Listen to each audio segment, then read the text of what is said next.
ẹnìkan ló sọ lẹ́ẹ̀kan pé láì ṣe bá àfa níyà rẹ̀ kú. láì ṣe bá àfa níyà rẹ̀ kú. táwọn àfa wọn á resume síbí everyday. táwọn àfa wọn á resume síbí everyday. tí wọ́n ń jẹun tí wọ́n ń ṣe sàárà. tí wọ́n ń ṣe sàárà. abayin dúpẹ́ fọ́lọ́run. abayin dúpẹ́ fọ́lọ́run. ìyá wa lọ́wọ́ sábà wa kẹ́ wọn. ìyá wa lọ́wọ́ bá wa kẹ́ wọn. bismillahir rahmanir rahim yasin wal qur'anil hakim innaka laminal mursalin ala siratin mustaqim tanzilal azizir rahim litunzira qauman ma unzira aba'uhum fahum ghafilun laqad haqqal qawlu ala aktharihim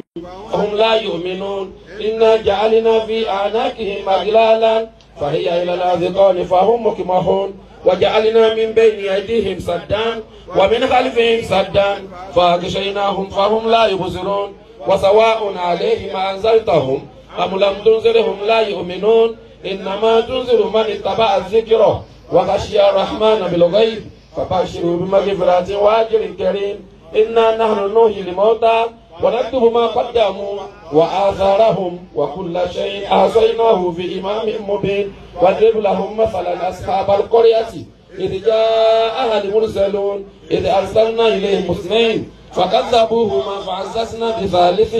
فقالوا إنا إليكم مرسلون قالوا ما أنتم إلا بشر مثلنا وما أنزل الرحمن من شيء إن أنتم إلا تكذبون قالوا ربنا يعلم إنا إليكم لمرسلون وما علينا إلا البلاغ المبين قالوا إنا تطيرنا بكم لئن لم تنتهوا لنرجمنكم ولا يمسنكم منا عذاب أليم قالوا طائركم معكم أئن ذكرتم بل أنتم قوم مسرفون وجاء من أقصى المدينة رجل يسعى قال يا قوم اتبعوا المرسلين اتبعوا من لا يسألكم أجرا وهم مهتدون وما لي لا أعبد الذي فطرني وإليه ترجعون أتخذ من دونه آلهة إن يردني الرحمن بضر لا تغني عني شفاعتهم شيئا ولا ينقذون إني إذا لفي ضلال مبين إني آمنت بربكم فاسمعون قيل ادخل الجنة قال يا ليت قومي يعلمون بما غفر ربي وجعلني من المكرمين